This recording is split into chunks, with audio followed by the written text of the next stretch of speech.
Hello everyone, Dan Kibbe, Kendo Physiology More, doing some more fingertip push-ups, getting ready for that video I'll be making here. I'm not sure when, I haven't set a date yet, but hey everyone, this is Stay Motivated, phase 2, phase 2, day 7. There's some fingertip push-ups, and I want to show you some explosive crossover fingertip push-ups. I was actually doing them yesterday. I was doing the 5-finger. Today, this morning, I did some of the 2-finger and thumb and 1-finger and thumb. Let me just show you real quick. I'm gonna do a couple of each of them. Okay, so boom, sit. Okay, there's 3, 5, well 4 actually, because you have 4 fingers and thumb. But okay, so now 2 fingers, thumb. Come on, buddy boy. Sit.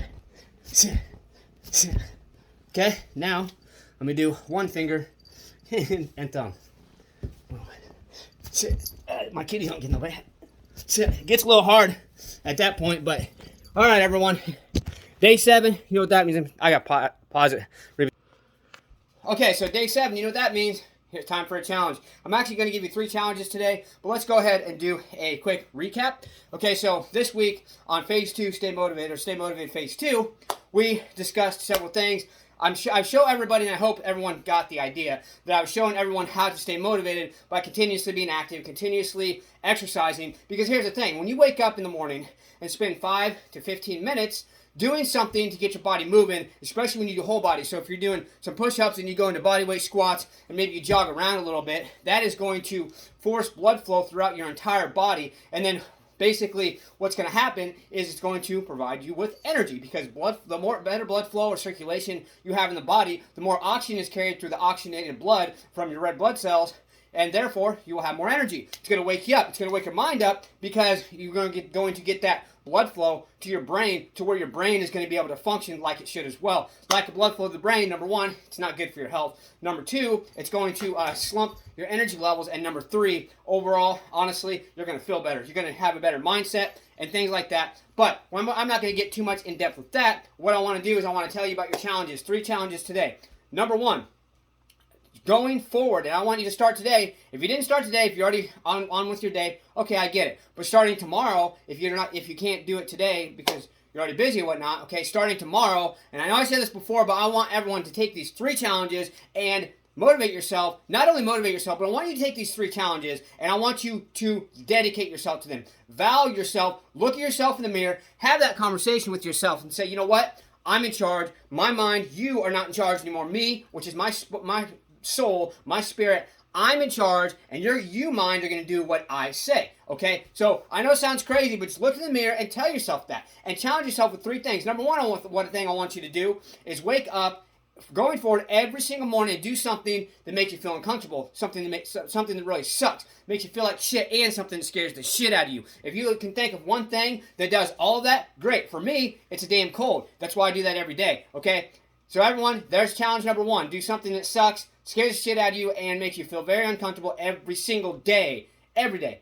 Do not ever take a day off. I understand if you're training hard, you want to take a day off for training, but you still want to do at least something that sucks and makes you feel like shit and uncomfortable every single day, okay? Challenge number 2, I want you to do something that is going to adapt you to cold, some type of cold exposure. Now, if you're new to this, please don't just go out there like I do in shorts every morning and whatnot, because it's, number 1, it's going to be overwhelming, and number 2, when you're not adapted or used to it, what's going to happen is you are going to possibly break your immune system down, and it might make you sick.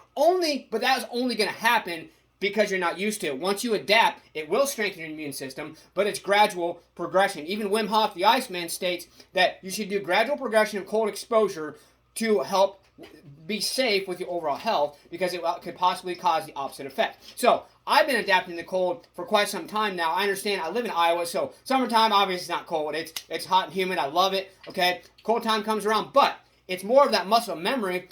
And I've noticed each year, even though with the hot summers, each year, every winter season, I get more and more adapted to the cold, because number 1, it's gradual progression. Number 2, I do gradual progression even each year as it starts. And number 3, it's because I start early. Once it drops below like 60, 50 degrees, I'm outside, as little clothes as possible, doing different things, trying to stay in the cold shower even longer, and things like that. Okay, now, challenge number 3, I want everyone to get ready for the fingertip push-up challenge. Now, it's going to be, you're going to have some time, trust me, because I want to make this great, and I don't want to rush into it. So, myself, I'm actually developing more of my fingertip push-ups so that I can create more of a challenge for you, and I want everyone to start today, not tomorrow, today. Start today, even if you're at work. Just pump out 5, 10 fingertip push-ups. If you can only do 1 or 2, okay, great. Don't get down on yourself. Be like, you know what? I'm gonna get up, rest a little bit. I'm gonna do 1 or 2 more. If you can't do any, start doing some regular push-ups and work in gradually doing those fingertip push-ups. And one of the best ways to do that, okay, I'm gonna pretend so you can